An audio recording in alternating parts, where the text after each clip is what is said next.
Allah subhanahu wa ta'ala talks about Dhul Qarnayn in Surah Al-Kahf.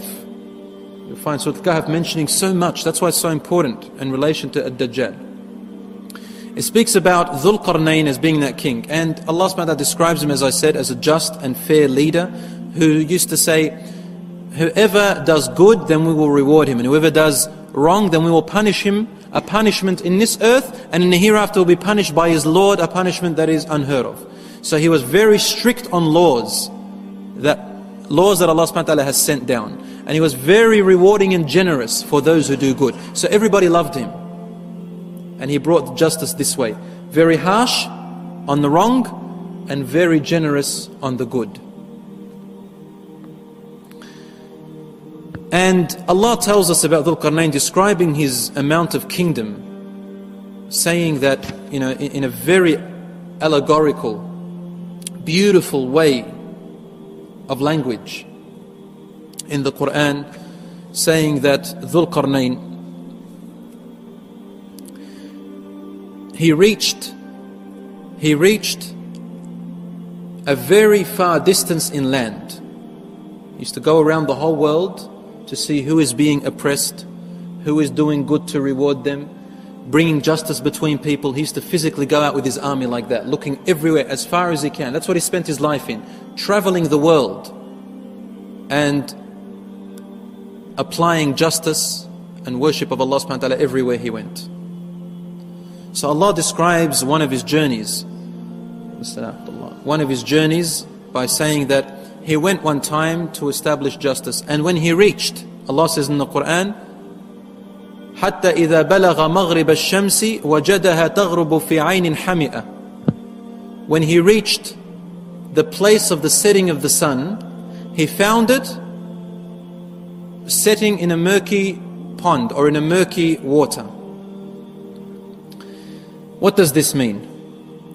It means, now there are non-Muslims out there who try to use this against us. They say, what's this Quran talking about science? How can a sun set inside of water when we know that the earth rotates around the sun? And how can a man reach the setting of the sun? The sun doesn't set, the earth rotates around. You can't really reach the sun. There's no such thing. What these miserable people don't understand is the language of the Quran. Okay, they can't come and teach us about the Quran now. The Arabs at the time of the Prophet ﷺ understood it better than these miserable people. And if there was any problem with it, they would have beaten them to find a fault in the Quran. Trust you me. So these people come and use half-suck twisty English, and they try to explain the Quran through their miserable ways.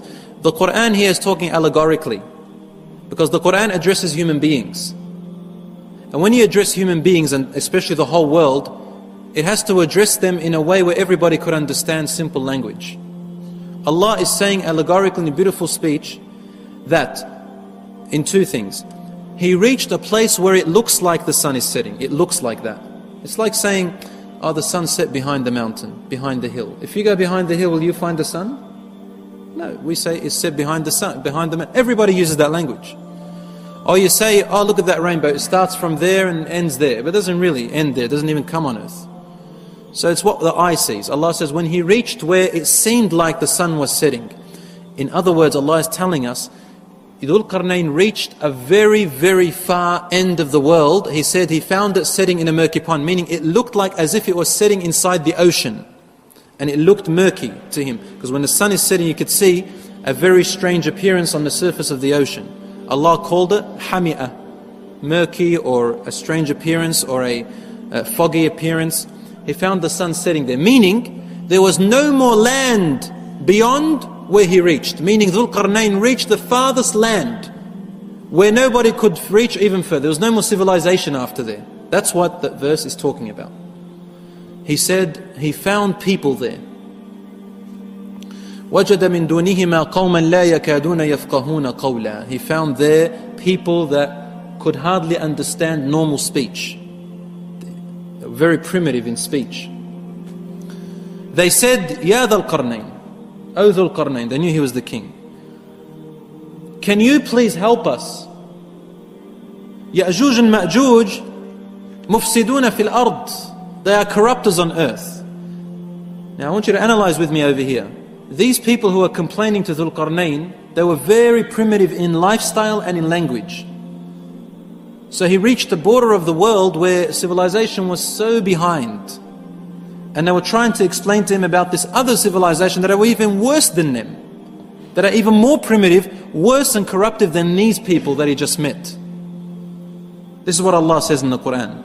ثُمَّ أَتْبَعَ سَبَبًا. Allah says, then Dhul Qarnayn took a pathway. حَتَّى إِذَا بَلَغَ بَيْنَ السَّدَّيْنِ وَجَدَ مِن دُونِهِمَا قَوْمًا. When he reached between two dams, there was some kind of dams that blocked a city or a village or a town. لا يكادون يفقهون قولا. These people could hardly understand normal speech, very primitive. قالوا يا ذا القرنين إن يأجوج ومأجوج مفسدون في الأرض فهل نجعل لك خرجا. So they said, oh Dhul Qarnayn, Ya'juj and Ma'juj are very corruptive on earth. They kill, they take, they steal, they do all these things.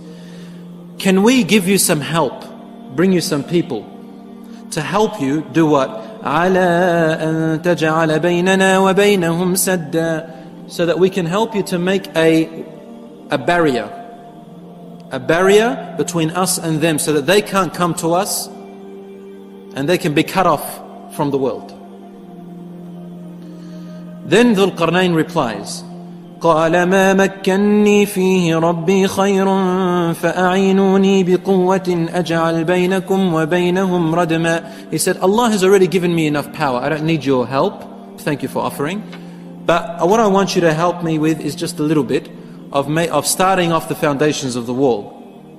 I'll make between you and them a wall.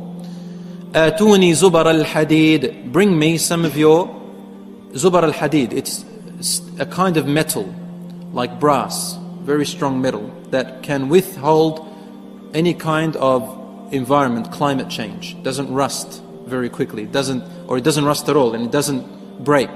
Zubar al-Hadid. So it's the metal that cannot get rusted. حتى إذا ساوى بين الصدفين قال انفخوا. So he built it in such a way, he said, that he ordered for them to blow heat. So he melted it, and molded it in such a way that it became so solidified, so strong through heat and through steel,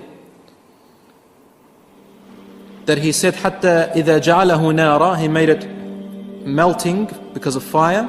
He said آتوني أفرغ عليه قطرا. Bring me this other type of material that I may add to it, qitra, that will make it extra strong. So the whole idea here, Allah is telling us that He built a wall or a barrier or a dam, something that was so strong, so impermeable, that nothing can reach and nothing can break it down anymore. No climate, no people, no weaponry, nothing. Allah says in the Quran, فَمَا اسْطَاعُوا أَن يَظْهَرُوهُ وَمَا اسْتَطَاعُوا لَهُ نَقْبًا. He said, no one was able to break through it, and no one was able to overpower it. It was such a strong wall, impermeable to anything.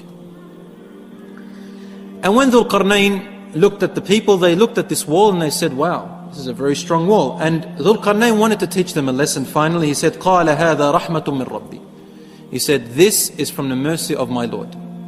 What's the mercy here? That He allowed us to prevent you from the corruption of Ya'juj and Ma'juj. Then he said, فَإِذَا جَاءَ وَعْدُ رَبِّي جَعَلَهُ دَكَّاءَ وَكَانَ وَعْدُ رَبِّي حَقًّا. He said, now, this wall has been built there, it's strong. This is a mercy from your Lord for now. But when the promise of my Lord has arrived, Allah has decreed something that's going to happen. Allah will make this wall destroyed. He will destroy it. Dakka, meaning it will be level with the ground. وَكَانَ وَعْدُ رَبِّي حَقًّا. The promise of my Lord is truly going to come, no doubt. What is he saying here? He's saying that Ya'juj and Ma'juj will be blocked off from the world, until a certain time that is going to come. Allah, it is only Allah who will destroy, who will allow for this wall to be destroyed, and when it is destroyed, this Ya'juj and Ma'juj will come out.